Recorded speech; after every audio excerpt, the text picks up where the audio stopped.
Consciousness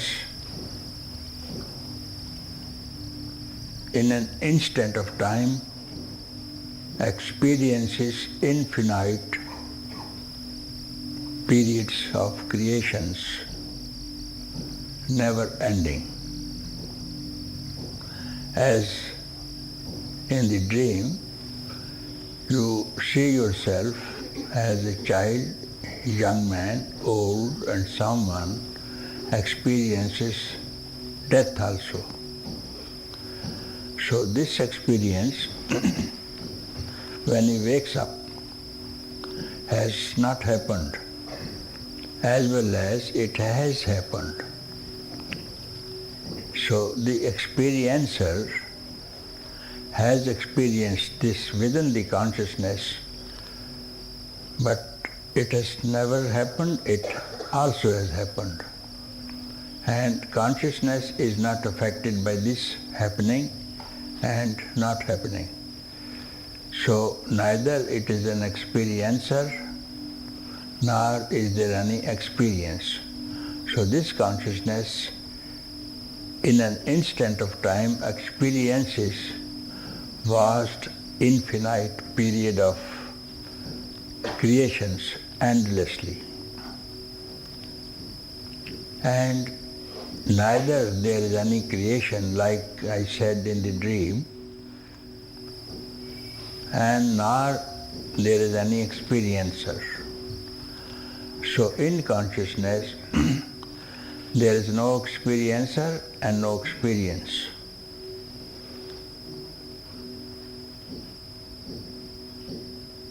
Yet there are experiences and experiencers also in the consciousness. Within the consciousness, there is no difference between subject and object, as in the dream. No difference between subject that experiences that it is a boy, young man, and an old man, and died also. This is the experience. And experiencer also is not a fact when he wakes up. So both subject-object relationships in the consciousness are not there, as well as there. So this you have to experience yourself in this instant itself. All these creations are in this instant of time. In this instant of time, millions and billions of times these creations will rise, fall.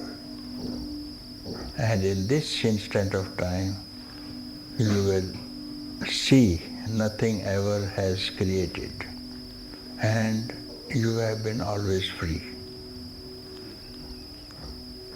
In this instant, you have to inquire, who are you, other than consciousness? And this inquiry will open the secret and reveal itself to itself. And if you don't inquire, this instant will be infinitely hanging over you till you inquire, who am I? There ends the matter. There has been no creation at all. It was just a projection of your mind. All the objects are projected by the subject. And if you don't touch it, this will go on forever, forever and forever.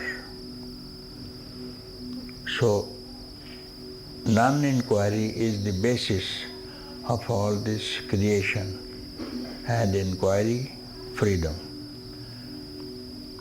But how come there are very few people in the in a population of 6 billion people tonight, how many can inquire this to end the whole phenomena? Simple inquiry. Non-inquiry is trouble, sorrow, death, and repeated deaths, you see. So, it is their luck. And very fortunate ones will inquire. In an instant of time they will be free, and if they don't, this instant of time will be infinite, endless time. But yet, nobody can have this inquiry because of their arrogance, stupidness. They want to suffer and they like suffering. They don't want to be happy. They want to suffer. I have seen many people in the West suffering, and somehow one person asked me if I could help someone, particularly someone in Paris, and who were friends of the school. So I said yes. So we both had gone there, and this person opened the door, handed over the key to us and disappeared in the rear of the apartment and told to our friend, this person surely will treat me of my suffering, but I will not be happy when there is no suffering. So this is the suffering means life. And if I don't suffer, how do I know that I exist? So this is the understanding in the West. You know it very well. When you don't suffer, you say, we become foolish man. How will I work if I don't suffer, you see? So not one case, many cases I have seen, they like to suffer. One man in Switzerland also. We have to suffer, we are born to suffer, because it is said you have to hang on the cross. Even the Son of God suffered. Even the Son of God has suffered. So he teaches and preaches suffering, and you have to suffer. I say he may be somebody else, but we don't believe in this philosophy of suffering. You are bliss itself, consciousness, bliss, and existence. So suffering is not taught this side of the world. So since you are here, you are very fortunate to learn this philosophy, to be happy, and happiness is your nature. And let those people who follow suffering, let them follow that philosophy, but I don't think it is a good philosophy to suffer always, you see. So this suffering can be avoided, and this suffering that you suffer also is not true. It's not true at all. Because if it is true, it has to stay forever. You can only suffer in waking state or in dream state. And when it has to be a real suffering, it should not disappear. What appears and disappears is not a fact. Who suffers in the sleep state? Where does the suffering disappear? So if something disappears, it's not real. So you are quite happy even in sleep state. You don't suffer, nobody suffers, because there is no mind, and there is no body, and there is no senses, and there are no relationships also. if there is any relationship, there is suffering. Any relationship between two persons ends in suffering. You tell me if it is not true. Where two people have ever met and they have not suffered in the end, I don't find any example myself. Where there are two, there is suffering. Because this two-ness you leave behind and sleep. And if you really had loved the other, why didn't you carry the other one along with you in the sleep and enjoy? So, it was not true love that you picked up someone for your own reason and you left him aside and quietly went to some place alone, and you did not take even your body along with you, let alone other body. And that has to stay even now. Even now, if you are alone, and you are always alone, you picked up the friendship of your body even, and you suffer. All these ailments are either mental or physical. And these ailments, this physical, this body and this mind, you are not. They may belong to you, you may make good use of it, but you are not it. So this thing, which is not mind, which is not body, are you not aware? Are you not aware? In between body and mind. When you sleep, you are very well aware that you had a deep sleep and you enjoyed it and you didn't see anyone else. Who was the enjoyer in the sleep? When you woke up, I didn't dream a dream. I know nothing. I was very happy in the sleep. Who was witnessing this happiness when you were all alone? Find out who was it.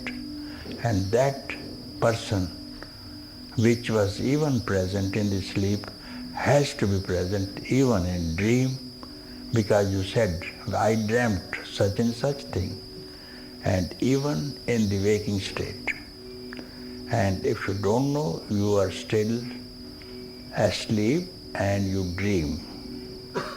When you see any objects, you are dreaming. In the sleep, you don't see anything and you are happy. So when there are others, you are dreaming. Even now, you are dreaming. In the dream only, you see the other. In the sleep, you don't.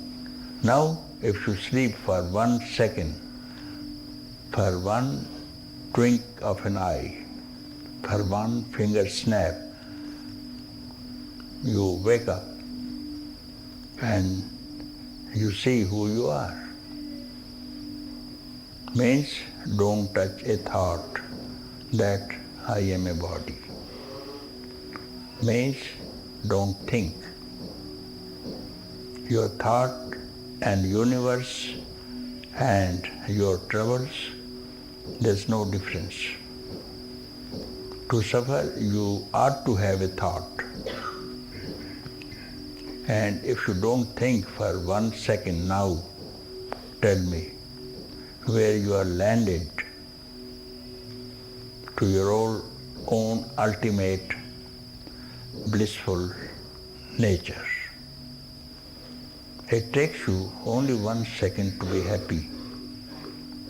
And in this 1 second, you will have tremendous bliss of timelessness. Time and mind is the same thing. When mind rises, the time rises, you see. And mind is not different from a thought. And thoughts are not different by I. So if you get rid of this I for this moment, instantly find out you are free. This I is troubling you. Infinitely it is troubling you. And this trouble is not going to end till you utter this word, I am I. In the sleep, you don't have any eyes. No I itself. So it is so simple.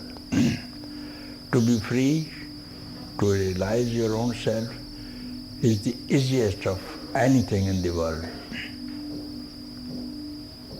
Anything else may need your effort, may need your thought also, but here you neither have to think and neither have to exert.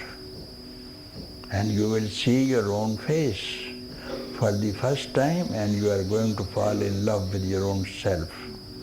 And this is called freedom, wisdom, enlightenment, whatsoever.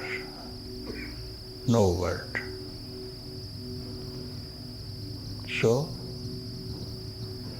keep quiet and don't think. And don't exert. Here is freedom in Lucknow.